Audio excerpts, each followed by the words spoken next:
sobre a questão do nome e da pessoa de Jesus Cristo. Como que eu identifico a pessoa de Cristo? E por que essa pergunta é importante? É importante porque, para que eu possa tratar do nome de Jesus, se eu quiser dizer assim, creia no nome de Cristo, creia em seu nome e você será salvo. Mas tem a polêmica do nome que eu mesmo coloco, porque o nome é maleável, é manipulável. Você pega aquele nome e você repete aquele nome em outras pessoas. Então o nome, por sua natureza em si, o nome em si, nome, esse conjunto de signos que a gente designa uma pessoa, nós podemos pegar e designar outra pessoa com esse mesmo conjunto de signos. Por exemplo, Jesus, J-E-S-U-S, Jesus.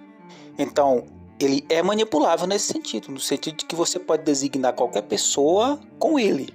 Mas quando se fala em nome de Jesus, nós temos que ter em mente sempre que essa expressão nome de Jesus se refere ao Jesus bíblico e não o Jesus que às vezes pela sonolência espiritual a gente acaba construindo para nós mesmos. Daí que surge a pergunta: como então identificar a pessoa de Cristo? Porque toda vez que eu ouvir o nome de Cristo saindo da boca de outra pessoa, de qualquer pregador, eu tenho que saber se aquilo ali está agregado ou não à pessoa do Cristo bíblico. É importante que se coloque dessa forma, Cristo bíblico. Existe Cristo não bíblico? Existe, é o Cristo imaginário, como eu acabei de falar. Imaginado pela sonolência espiritual. A gente vai chegando num ponto um ponto tal de sonolência que a gente se perde. E quando a gente se perde dessa forma, quando a gente se distancia do entendimento, da compreensão da pessoa de Jesus na nossa mente, aí qualquer nome de Jesus que aparecer por aí a gente vai atrás, achando que é o Cristo verdadeiro, que se refere ao Cristo verdadeiro. Só que numa mensagem que menciona o nome de Jesus, nos ouvidos de alguém que está distante da compreensão, da possibilidade de compreender a pessoa autêntica de Jesus, que é o Cristo bíblico, uma mensagem dessa pode estar carregada de heresias. E a pessoa não vai discernir. Porque você só discerne heresias se você discernir primeiro a pessoa de Cristo. Aí é que está a questão. Por isso que é uma pergunta importante, a pergunta que eu fiz sobre como discernir a pessoa de Cristo. É simples, é você ler o texto bíblico com vistas voltadas para o Cristo, prestando atenção nele, você sabe que existe uma pessoa de Cristo. Cristo está lá na Bíblia, sobretudo nos 4 evangelhos. Sobretudo, não somente, mas sobretudo. Então pode ficar com ele, com os 4 evangelhos. É até mais seguro. Você pega o texto desses 4 evangelhos, explora ali e procura saber o que em Jesus a minha natureza menos se identifica. Pronto. Não é com o que você se identifica, a não ser que você esteja discernindo já a pessoa de Jesus na leitura bíblica. Mas como a gente está falando de uma possível sonolência na pessoa, que se pergunta como que eu vou discernir a pessoa de Jesus Cristo, então eu tenho que falar dessa forma. Eu tenho que falar assim: leia os 4 evangelhos com vistas à pessoa de Cristo, tentando discernir ele ali, procurando o que há de mais contraditório em Jesus em relação à pessoa daquele que lê. Daquele que lê a Bíblia. Por exemplo, em relação à minha pessoa, o que há de mais contraditório? Ou se você quiser, você pode pensar na natureza humana de modo geral. Não precisa nem pensar em si próprio. O que em Cristo diverge profundamente da natureza humana? Aí você escolhe. Porque se você pensar assim de maneira universal, a natureza humana, não sei. Eu acho um pouco perigoso, a não ser que você tenha essa capacidade, essa habilidade de fazer isso, né? Essa habilidade mental de fazer isso. Mental e também espiritual, eu diria, de fazer isso. Porque quando você pensa na natureza humana de modo geral, de maneira negativa, no sentido de que o ser humano não presta, que o ser humano é totalmente depravado mesmo, aí muitas vezes quando a gente pensa assim, a gente não quer se colocar no meio. Olha que coisa, né? Não é interessante? É muito interessante, não é? Então, como seria isso? Bom, eu posso pensar que o que há de mais complicado para mim na pessoa de Jesus Cristo é eu amar o inimigo. Esse é o ponto que eu uso para discernir a pessoa de Jesus Cristo. Porque, na minha opinião, isso é o que há de mais impactante em Jesus Cristo. É o que há de mais absurdo. É um absurdo. É de fato um absurdo. Tudo que vai contra isso, na tentativa de construir uma imagem de Jesus, vai aparecer muito mais um anti-Jesus ou um anticristo. Um anticristo. Do que o Jesus verdadeiro. Qualquer coisa que vai contra isso. Não adianta ir contra isso e dizer que se está indo contra isso em nome de Cristo. Se você for contra isso em nome de Cristo, se você for contra a ideia de amar o inimigo ao passo que acha-se seguidor de Cristo, então tem um problema aí. Tem um problema aí. Se você que está me ouvindo, que está assistindo, se você acha que tem algo mais absurdo em Jesus do que amar o inimigo, bom, não sei, então pode ser que isso seja a coisa que mais te impacte. Mas, por isso que eu mencionei também a possibilidade de você observar essa questão com vistas à natureza geral do ser humano, à natureza universal do ser humano. Que a gente pode usar aí o nome de Adão, a natureza de Adão, que é a natureza de todos nós. Porque às vezes, por outro lado, eu posso também me confundir com o meu eu. Será que eu me conheço o suficiente para saber que essa parte da Bíblia que narra ali, por exemplo, a crucificação de Jesus, e ele está lá em cima orando por quem mata, ele não orou da boca para fora, ele orou de coração. Será que eu me conheço suficientemente para saber que é aquilo que mais me contradiz, que mais me contraria, que mais me deixa perplexo, por mais que é o que mais me impacta?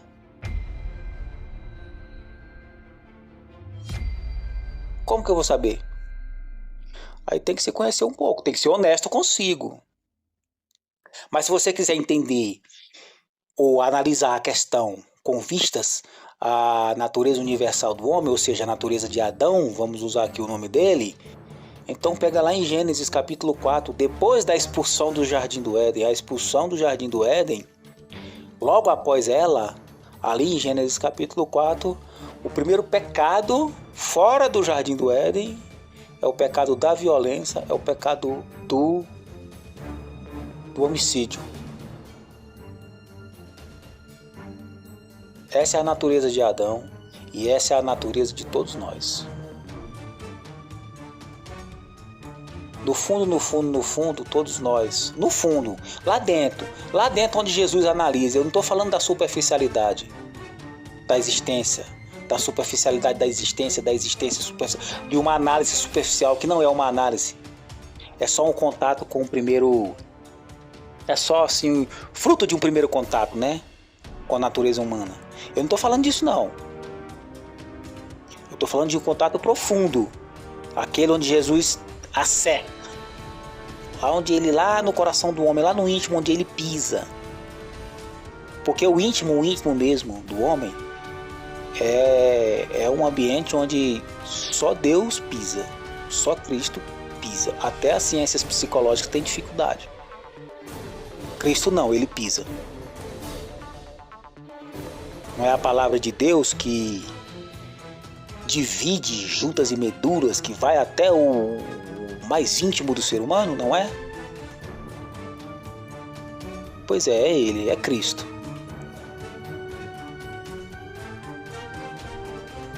Então, se a gente pensar dessa forma, no fundo, nós somos uns homicidas. É o que nós somos. Observa como Jesus trata, por exemplo, o adultério. Não adulterarás. Pegando aqui esse mandamento separado, que não dá, né, para separar um mandamento. Se você separar um mandamento dos 10, até mais para fins didáticos a gente separa aqui. Está escrito: não adulterarás. Eu, porém, vos digo, se você olhar, qualquer um que olhar com desejo impuro para uma mulher que não seja sua, já adulterou no seu coração. É assim que Jesus olha. Porque o não adulterarás, separado dos 10 mandamentos, ele pode ser muito superficial. Não adulterarás, ou seja, não vá, não deite-se, não mantenha relações íntimas com uma mulher que não é sua. Isso é uma maneira superficial de ver o adultério. Jesus já é tão profundo que ele chega e diz assim: olha, no coração você já adulterou se você olhar para uma mulher que não é sua e desejar com desejos impuros. Impuros que ele fala aí é questão sexual mesmo. Esse é um exemplo do qual a gente pode lançar a mão para mensurar a profundidade de Cristo. A profundidade de Cristo em avaliar as coisas. Então, com esse pensamento, eu digo que o que há de mais profundo que me contradiz é o amor ao inimigo. Que mérito tem amar quem te ama, né? Interessante. Pense nisso. Pense nisso. Dessa forma se discerne a pessoa de Jesus Cristo. Tudo que vai contra isso, vai contra Cristo. É assim que é nesse nível de radicalidade que a gente tem que interpretar a Bíblia. Aí a partir daí você interpreta toda a Bíblia. A partir daí, compreendendo Jesus dessa forma, você interpreta toda a Bíblia. O que significa dizer que todo o nome de Jesus mencionado numa mensagem, numa pregação, em qualquer fala sobre Jesus, tem que estar atrelado a esta pessoa de Jesus. Então, se nessa mensagem tiver alguma coisa que vai contra isso que foi falado aqui, contra esse aspecto de Jesus, então a mensagem está contaminada. É isso. A mensagem está contaminada e aquele nome que foi mencionado ali já não pertence mais ao Cristo bíblico. A fórmula é essa. Vou ouvir uma mensagem ali do pastor tal, do padre tal. Tá, ele vai mencionar Jesus ali. Aí você analisa a mensagem. Quais são os elementos nessa mensagem que vai contra essa radicalidade de Jesus manifestada no amor? O que? O que vai? O que vai contra? É apologia à violência? Opa! Com Cristo ou você morre ou então não anda com ele. E morrer é isso. Amar o inimigo é morrer. Adão tem que morrer. O ideal é esse. Em Cristo, o Adão passa de homicida para a vítima plenamente pacífica da violência. Passa de homicida para a vítima da violência, a vítima totalmente passiva, plenamente passiva e amorosa. Aí alguém pode dizer assim: não, mas isso é impossível. Não se está questionando o que é possível e o que não é. Se está questionando se na mensagem tem ou não tem a pessoa de Jesus Cristo. Porque se tiver o nome, mas não tiver a pessoa, então não tem Jesus Cristo. O nome pode estar lá sozinho. O nome pode estar lá sozinho. Ou ele fica lá sozinho. É o que eu falei antes. O nome se desagrega da pessoa. Isso acontece. Isso acontece com o nome de Jesus, isso acontece com o nome de qualquer pessoa. Essa é a fórmula, esse é o segredo. Eu creio que mais didático, mais profundo do que isso, eu acho que não tem não. Eu acho que não, não sei, pode ser que sim. Talvez eu seja alguém que não tenha tanta didática para falar, mas a tentativa que eu faço é essa. Eu espero que eu espero que tenha sido claro, claro.